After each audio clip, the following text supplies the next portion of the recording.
কখনো বাংলাদেশি তকমা দিয়ে জোর করে বাংলাদেশে পাঠানো, কখনো এ রাজ্যের মানুষকেই এনআরসি নোটিশ অসমে।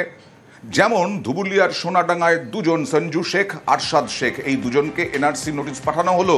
এনআরসি নোটিশ পেয়ে অবাক। 1 মাসের জন্য অসমে গিয়েছিলেন 15 বছর আগে, 1 মাসের মধ্যে ফিরেও এসেছিলেন, তারপরেও এনআরসি নোটিশ কেন? এই নিয়েই উঠছে প্রশ্ন। এই মাসের 3 তারিখে আমার কাছে একটা কাগজ আসে আসাম থেকে। সেটা পুরোটাই আসামি ভাষায় লেখা রয়েছে। এখানকার প্রতিনিধিদের দেখায়, তারা এটা বলল যে এটা এনআরসির কাগজ। এটা পুরোটাই ভুলভাবে এসেছে। আমাদের এখানে সব ডকুমেন্টস, আমার বাপ দাদা 14 পুরুষ সবাই এখানেই বসবাস, এখানেই থাকি। আমি গিয়েছিলাম 14 বছর আগে গিয়েছিলাম পরিযায়ী শ্রমিকের কাজের জন্য গিয়েছিলাম। সেখানে আমি 1 মাস কাজ করি, তারপরে আমি চলে আসি। আমার হিসাবে তো আসামে তো জামিন হওয়া দরকার না। আমি তো আসামের লোক নাই, আমি তো পশ্চিমবঙ্গের লোক। আমার এখানে বাড়ি, এখানে আমার সবকিছু। আমার বাবা থেকে বাপ থেকে সবকিছু ডুবে গেছে নাই আমাদের। ঠিক বিশাল মানে টেনশনে, মানে খাওয়া বন্ধ হয়ে গেছে আমার, মানে এত পরিস্থিতি। আমি কাজে যাই, মানে আমার টেনশন যে কি হবে। আসামে গিয়েছিলেন? হ্যাঁ, আসামে কাজে গেছিলাম। কত বছর? তাও 16 বছর আগে। এতদিন পরে কি মনে হচ্ছে? এতদিন মনে হচ্ছে কি হবে যে মানে ওখানকার বিজেপি সরকার আছে মনে হয়, সেভাবে করেছে। এবার কলকাতার খবর। আজকে আবার ইডির হানা সুজিত বসুর ডেরায়, অর্থাৎ সুজিত বসুর বাড়ি, সুজিত বসুর লেকটাউনের মোড়ের কাছে রেস্তোরাঁ, সেখানে ইডির তল্লাশি। দক্ষিণ দমদম পুরসভার পুরনিয়োগ দুর্নীতিতে ইডির এই দ্বিতীয়বার হানা। এবং সল্টলেকের বিসি ব্লকে সুজিত বসুর অফিসেও ইডি, অফিসের কর্মী নিরাপত্তারক্ষীদের জিজ্ঞাসাবাদ। লেকটাউনের সুজিতের রেস্তোরাঁতেও ইডি। গোলাঘাটায় সুজিতের ছেলের ধাবাতেও হানা।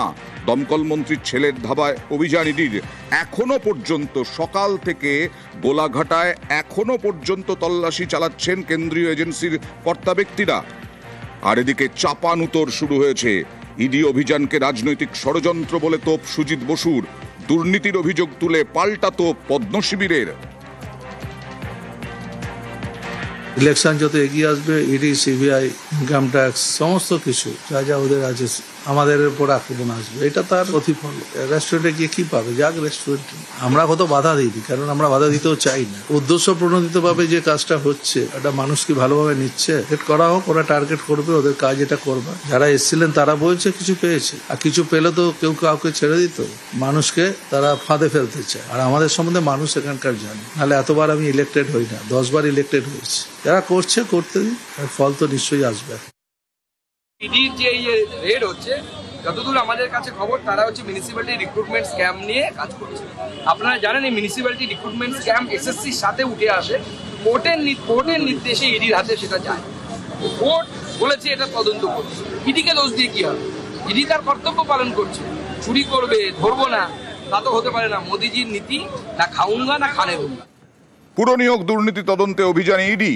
দক্ষিণ দমদম পুরসভার ভাইস চেয়ারম্যানের বাড়িতেও তল্লাশি চলে। নিতাই দত্তর বাড়ি থেকে উদ্ধার কয়েকটি নথি। 2016 থেকে 2020 পুরসভায় নিয়োগের দুর্নীতির অভিযোগ। পুরসভা ও অয়নশীলের মধ্যস্থতাকারী নিতাই, এরকমটাই ইডির কাছে অভিযোগ। মধ্যস্থতাকারী হিসেবে কাজের অভিযোগ নিতাই দত্তর বিরুদ্ধে।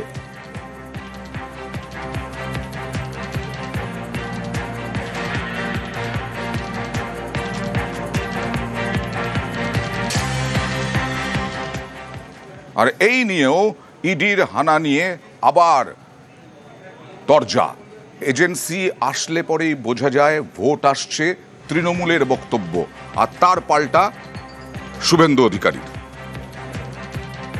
আবহাওয়াটা আবহাওয়া অফিস বলে, আর ভোট আসছে কিনা সেটা সেন্ট্রাল এজেন্সির গতিবিধি বলে। হঠাৎ ঘুম থেকে উঠে কয়েকটা তৃণমূলকে কিভাবে কালিমালিপ্ত করা যায়, ইলেকশন কমিশন থেকে নানা ধরনের বিজেপিকে কিভাবে সাহায্য করা যায় সেই ধরনের কাজকর্ম। তারপর দিল্লি থেকে দেখবেন অনেক নেতা মন্ত্রী সব ডেইলি প্যাসেঞ্জারি শুরু করে দেবে। ভোট আসছে, রাজনৈতিক প্রচারের হাতিয়ার হিসেবে সিবিআই ইডিকে ব্যবহার করে কিছু নেগেটিভ খবর করানো, এগুলো সব বিজেপির রাজনৈতিক ভোট স্ট্র্যাটেজির মধ্যে পড়ে। এগুলো বাড়ির 2 জন শালিকাকে চাকরি দিয়েছে সুজিত বোস কামারহাটি মিউনিসিপ্যালিটিতে। বাপ বাপকেও ছাড়ে না। এর সঙ্গে ভোটের কোনো সম্পর্ক নেই, যারা করছে তারা বলতে পারবে। শিক্ষক শিক্ষাকর্মীর মতো মিউনিসিপ্যালিটির চাকরি, ফায়ার ব্রিগেডের চাকরি সব বিক্রি করেছে, সবাই জানে, দুনিয়ার সবাই জানে, A to Z সবাই জানে। আর শুভেন্দুর টার্গেটে ফিরহাদ হাকিম, রথীন ঘোষ পুরনিয়োগে এরা জড়িত বলে অভিযোগ এবং দাবি বিরোধী দলনেতা শুভেন্দু অধিকারীর। পাল্টা তোপ শুভেন্দু অধিকারীকে কুণাল ঘোষের। 17টা মিউনিসিপ্যালিটির chairman, vice chairman, chairman in council, executive officer, finance officer আর ফিরহাদ হাকিমের নেতৃত্বে এন্টার র্যাকেট এর সঙ্গে যুক্ত। রথীন ঘোষ মন্ত্রী হিসেবে নয়, মধ্যমগ্রামের চেয়ারম্যান হিসেবে। সুজিত বোস সাউথ দমদমের চেয়ারম্যান হিসেবে। বিজেপিতে যারা গিয়েছেন তাদের অনেকের বিরুদ্ধেই তো সিবিআই সংক্রান্ত অভিযোগ আছে। সিবিআই তাদের বাড়িতে যায় না, তাদের এগেনস্টে তদন্ত হয় না। চাপের কাছে নথি স্বীকার না করে তৃণমূলের থেকে মাথা উঁচু করে লড়াই করলে তাদের কাছে সিবিআই আর ইডি যায়। এই কথাগুলো শুভেন্দু অধিকারীরা বলার আগে আয়নায় একবার নিজেদের মুখটা দেখে নেবেন। সিবিআই আর ইডি তো বিজেপিরই। শুভেন্দু বাবু তো বিজেপিতে গেছেন বলে ওনাকে আর এগুলো ফেস করতে হচ্ছে না। যার যার বিরুদ্ধে অভিযোগ, যা তথ্য প্রমাণ আছে সেগুলো উনি একটা অ্যাপয়েন্টমেন্ট নিয়ে সিবিআই অফিসে গিয়ে দিয়ে আসুন, ইডি অফিসে গিয়ে দিয়ে আসুন। এ রাজ্যের মুখ্য নির্বাচনী আধিকারিক মনোজ আগরওয়ালের বিরুদ্ধে দুর্নীতির অভিযোগ তুলেছিলেন গতকাল মুখ্যমন্ত্রী মমতা বন্দ্যোপাধ্যায়। সিইওর দুর্নীতির যে ফিরিস্তি, সেই তথ্য তুলে ধরতে হবে বলে দাবি জানালেন আজকে শুভেন্দু অধিকারী। কি কি দুর্নীতি করেছেন শুভেন্দু অধিকারী বললেন, দাবি জানালেন। সোমবারের মধ্যে তথ্য দাবি বিরোধী দলনেতার। আর কুণাল ঘোষের কটাক্ষ, হতাশাগ্রস্ত রাজনীতি বিজেপির।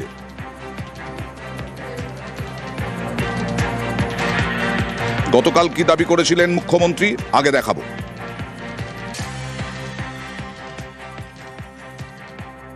একটা কথা আছে না, বাঁশির চেয়ে কঞ্চি বড়। সেন্ট্রাল ইলেকশন কমিশনকে বেশি বসিয়ে রেখে এখানে যিনি সিইও স্টেটের থেকে যিনি গেছেন, যিনি যার বিরুদ্ধে অনেক কিছু অভিযোগ আছে, সেগুলো সময় হলে বলবো, এখন বলছি না। আশা করি তিনি বেড়ে খেলবেন না, মানে ওভার রিয়াক্ট করবেন না। তিনি বড্ড বেশি অফিসারদের থ্রেট করছেন, যিনি নিজে নানা অভিযোগে দুর্নীতিগ্রস্ত।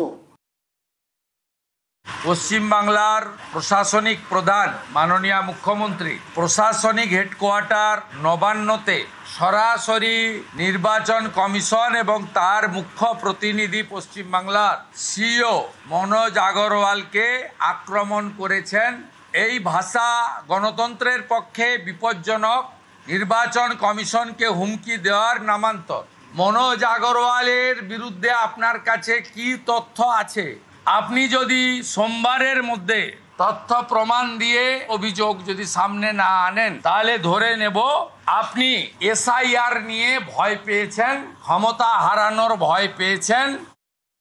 শুভেন্দু অধিকারী, বিরোধী দলনেতা এবং বিজেপি নেতারা চূড়ান্ত হতাশাগ্রস্ত, অবসাদগ্রস্ত রাজনীতি করছেন। তারা এক একটা নির্বাচন এলে এক এক রকম হুমকি দেন। দিল্লির নির্বাচন কমিশন ভোট করবে, এবার দেখবো, করেছে, ওরা হেরেছে। সেন্ট্রাল ফোর্স দিয়ে ভোট করাবো, করিয়েছে, হেরেছে। এবার ভোটার লিস্টটাকে কারচুপি করার নানা চেষ্টা, যেটা মহারাষ্ট্র দিল্লিতে করেছে, মমতা ব্যানার্জি ধরে ফেলেছে। ওদের যে এখন জাতক্রোধ হয়ে গেছে, ওদের সব চক্রান্তগুলো ফাঁস হয়ে গেছে, সেই কারণে এই ধরনের আচরণ করে বেড়াচ্ছে।